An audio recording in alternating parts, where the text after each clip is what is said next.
بسم اللہ الرحمن الرحیم۔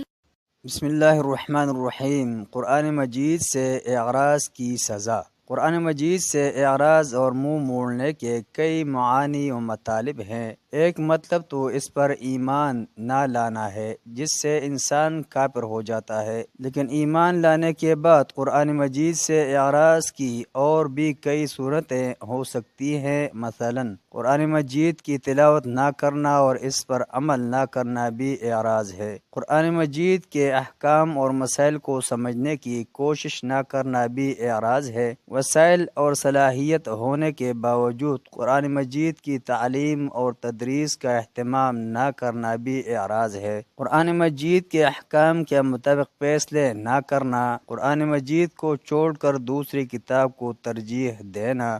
بعض اہل علم نے قرآن مجید سے شفا حاصل نہ کرنے کو بھی اعراض میں شامل کیا ہے۔ بس جو شخص جس درجہ کے اعراض میں شامل ہوگا اسی درجہ کی اسے سزا ملے گی۔ پہلے درجے کا اعراض یا عدم ایمان کی سزا۔ جہاں تک قرآن مجید پر ایمان نہ لانے کی سزا کا تعلق ہے تو اس کا ذکر قرآن مجید میں جا بجا کیا گیا ہے۔ اس سزا کی ابتدا موت کے وقت ہی سے شروع ہو جاتی ہے۔ روح قبض کرنے سے پہلے ہی فرشتے کافر کو مارنا پیٹنا شروع کر دیتے ہیں۔ چنانچہ سورہ الانفال میں ارشاد الہی ہے، وَلَوْ تَرَى إِذْ يَتَوَفَّى الَّذِينَ كَفَرُوا الْمَلَائِكَةُ يَضْرِبُونَ وُجُوهَهُمْ وَأَدْبَارَهُمْ وَذُوقُوا عَذَابَ الْحَرِيقِ۔ اور کاش تم اس وقت کی کیفیت دیکھو جب فرشتے کافروں کی جانیں نکالتے ہیں، ان کی منہوں اور پیٹوں پر کوڑے اور ہتھوڑے وغیرہ مارتے ہیں اور کہتے ہیں کہ اب عذاب آتش کا مزہ چکھو۔ روح قبض کرنے کے بعد اس کی روح کے لیے آسمانوں کے دروازے نہیں کھولے جاتے، جیسا کہ سورہ الاعراف میں ارشاد باری تعالی ہے، ان الذین کذبوا بآیاتنا واستکبروا عنها لا تفتح لهم ابواب السماء ولا يدخلون الجنة حتى يلج الجمل في سم الخياط وكذلك نجزي المجرمین۔ جن لوگوں نے ہماری آیتوں کو جھٹلایا اور ان سے سرتابی کی، ان کے لیے نہ آسمان کے دروازے کھولے جائیں گے اور نہ وہ جنت میں داخل ہوں گے یہاں تک کہ اون سوئی کے ناکے میں سے نہ نکل جائے، اور گناہگاروں کو ہم ایسے ہی سزا دیا کرتے ہیں۔ مسند احمد کی ایک حدیث سے تو پتہ چلتا ہے کہ اسے آسمان کی بلندیوں سے زمین پر پٹخ دیا جاتا ہے۔ تدفین کے بعد مسند ابو یعلا میں وارد ایک حدیث کی روح سے اسے قبر میں آگ کا لباس اور آگ کا بستر مہیا کیا جاتا ہے۔ فرشتے اسے لوہے کے گرز مارنے اور پیٹنے کے لیے مقرر کیے جاتے ہیں۔ بعض کافروں پر زہریلے سام مسلط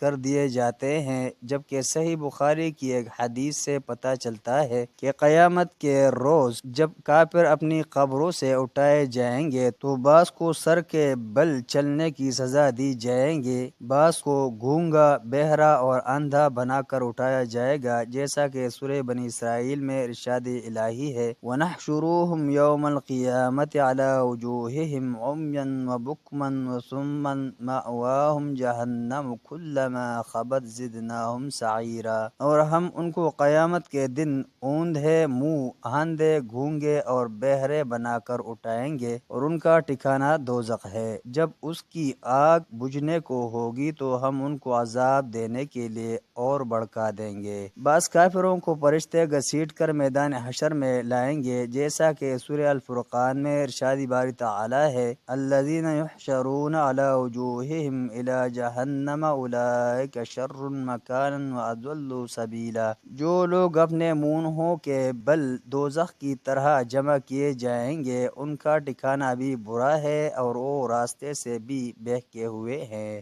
حساب کتاب کے بعد قرآن مجید پر ایمان نہ لانے والوں اور قرآن مجید کی تکذیب اور تکفیر کرنے والوں کو ہمیشہ ہمیشہ کے لیے جہنم کے بدترین عذاب میں مبتلا کر دیا جائے گا۔ چنانچہ سورہ الزمر میں ارشاد ربانی ہے، وَسِیقَ الَّذِینَ كَفَرُوا إِلَى جَهَنَّمَ زُمَرًا حَتَّى إِذَا جَاءُوهَا فُتِحَتْ أبوابها وقال لهم خزنتها ألم يأتكم رسل منكم يتلون عليكم آيات ربكم وينذرونكم لقاء يومكم هذا قالوا بلى ولكن حقت كلمة العذاب على الكافرين۔ اور کافروں کو گروہ گروہ بنا کر جہنم کی طرف لے جائیں گے، یہاں تک کہ جب وہ اس کے پاس پہنچ جائیں گے تو اس کے دروازے کھول دیے جائیں گے، تو اس کے داروغہ ان سے کہیں گے کہ کیا تمہارے پاس تم ہی میں سے پیغمبر نہیں آئے تھے جو تم کو تمہارے پروردگار کی آیتیں پڑھ پڑھ کر سناتے اور اس دن کی پیش آنے سے ڈراتے؟ کہیں گے کیوں نہیں، لیکن کافروں کے حق میں عذاب کا حکم متحقق ہو چکا تھا۔ یہ ہے وہ بدترین سزا جو قرآن کریم سے پہلے درجے کا اعراض و روگردانی کرنے والوں کو دی جائے گی۔